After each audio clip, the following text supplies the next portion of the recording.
हरे कृष्णा, राधे राधे। कान्हा जी हम सबको अपनी भक्ति और प्रेम दें। वैशाख का ये महीना महापूर्ण फल देने वाला है। चैत्र मास की पूर्णिमा से लेके वैशाख माह की पूर्णिमा तक हमें पवित्र नदियों में स्नान करना चाहिए, जिससे हमारे कई जन्मों के पाप नष्ट हो जाते हैं। पुराणों में कहा जाता है कि वैशाख मास भगवान विष्णु को अत्यंत ही प्रिय है। इस महीने में हमें ज्यादा से ज्यादा प्रभु के नामों का जाप और दान पुण्य करना चाहिए। वैशाख मास महत्तम का वर्णन हमें पद्म पुराण और स्कंद पुराण में मिलता है। तो चलिए वैशाख महत्तम की कथा प्रारंभ करते हैं। सबसे पहले इसे भगवान विष्णु ने माँ लक्ष्मी को सुनाया था, जिसे ब्रह्मा जी ने भी सुना था। बाद में ब्रह्मा जी ने ये कथा नारद जी को सुनाया। यही महत्तम नारद जी ने राजा अम्बरीश को बताया था। इसलिए अब आपको नारद जी द्वारा बताए गए ये पावन कथा सुनाते हूँ। वैशाख महीने में रोज हमें एक अध्याय नियम से सुनना चाहिए। कथा सुनने मात्र से हमें भगवान विष्णु कृपा और आशीर्वाद प्राप्त होता है। इसलिए हमें प्रेम से, भाव से, मन से और नियम से रोज इस कथा को सुने। आज इस प्रथम अध्याय में श्री सूत जी महाराज सभी ऋषियों के पूछने पर उन्हें नारद मुनि द्वारा सुनाया हुआ वैशाख महत्तम बता रहे हैं। एक समय की बात है कि नैमी पारण तीर्थ में सनकादिक 88,000 ऋषियों ने पुराणों और वेदों के ज्ञाता श्री सूत जी से वैशाख महत्तम सुनने की प्रार्थना की।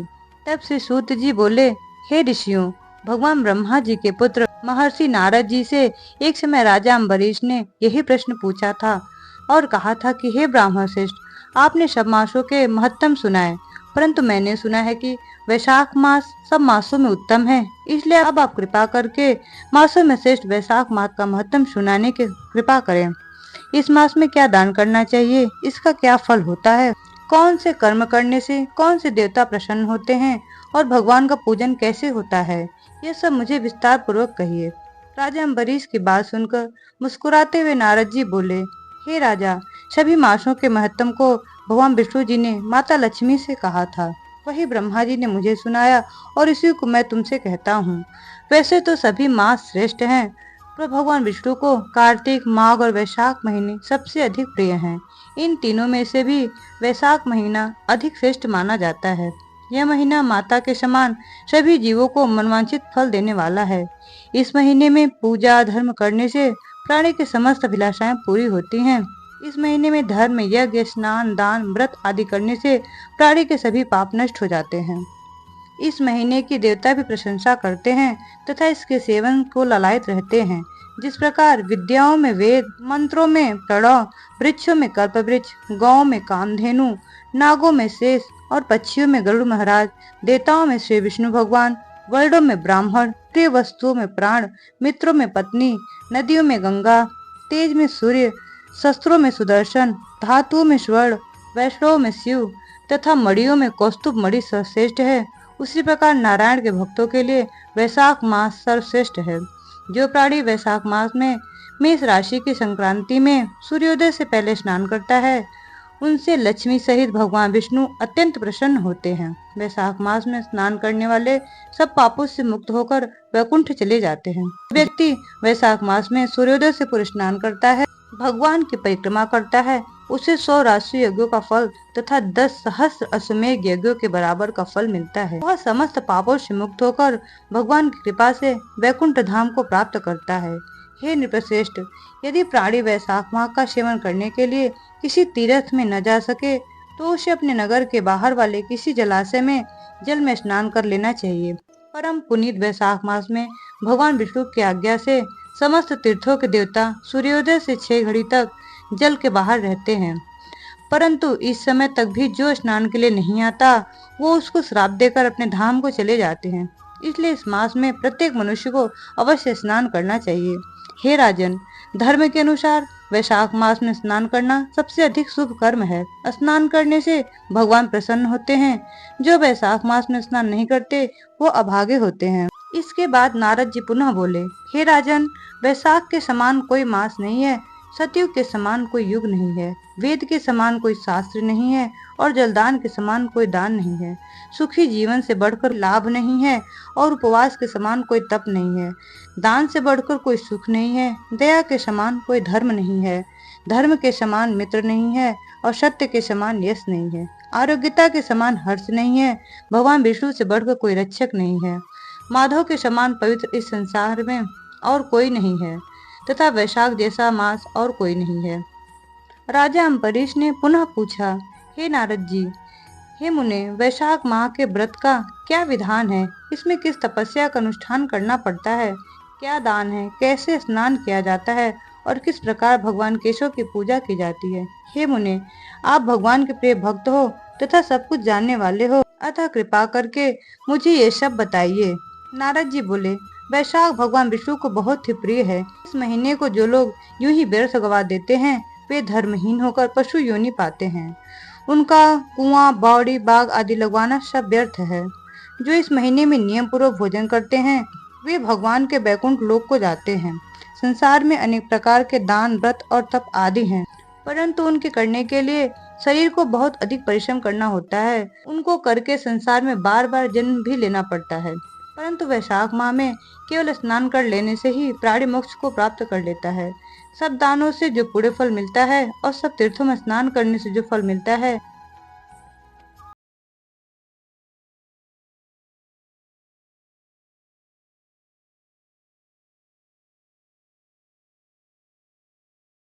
वैशाख माह में जलदान करके प्राप्त कर लेता है। जिसमें जलदान करने की सामर्थ्य नहीं है, वो दूसरों से कहकर जलदान करवाएं।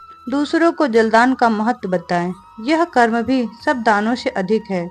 तराजू के एक पड़ले में सब प्रकार के दान और दूसरे में जलदान का पुण्य रखकर तोले तो जलदान ही भारी निकलेगा।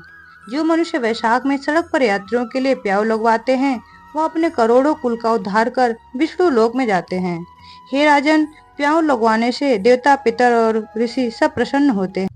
जिसने प्याऊ लगवाकर रास्ते में थके मदे मनुष्यों को संतुष्ट किया है, उसने ब्रह्मा, विष्णु और शिव आदि देवताओं को संतुष्ट कर लिया है। हे राजन, वैशाख माह में जल की इच्छा रखने वाले को जल तथा छाया चाहने वाले को छाता दान देना चाहिए। हे राजन, जो प्यास से पीड़ित महात्मा पुरुषों के लिए शीतल जल प्रदान करता है, उसे 10,000 राष्ट्रीय यज्ञों का फल मिलता है। धूप, परिश्रम और पसीने से पीड़ित ब्राह्मण को चवर डुलाकर हवा करता है, वह सब पापों से रहित होकर भगवान का पार्षद हो जाता है। पंखा दान न करने वाला अनेक प्रकार से वातादि रोगों से दुखित हो जाता है और नरक का वास पाता है। जो थके ब्राह्मण को कपड़े से भी हवा कर देता है, वह भी सब पापों से छूटकर मुक्ति पा लेता है। जो शुद्ध मन से ताड़ का पंखा दान करते हैं, वे सब पापों का नाश करके ब्रह्मलोक को जाते हैं।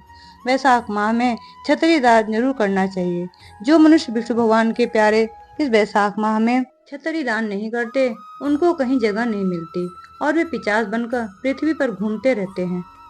जो विष्णु प्रिय वैशाख माह में जूतों का दान करते हैं, वो यमदूतों का तिरस्कार करने के सीधा विष्णु लोक को जाते हैं।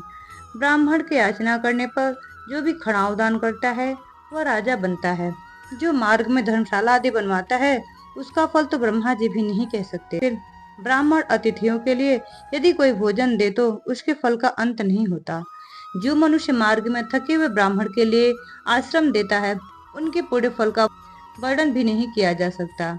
हे राजन, अन्नदान मनुष्यों को तृप्त करने वाला है, इसलिए संसार में अन्न के समान कोई दान नहीं है। भूखे मनुष्यों को स्त्री, पुत्र, घर, वस्त्र, आभूषण आदि कुछ भी अच्छे नहीं लगते। पेट भरने पे ही सब अच्छा लगता है, इसलिए अन्नदान के समान कोई दान नहीं है। जो वैशाख माह में ब्राह्मणों को अन्नदान नहीं देता, वह पिशाच बनकर पृथ्वी पर अपना ही मांस खाता हुआ फिरता है। इसलिए हे राजन, अन्नदान में धर्म निवास करते हैं।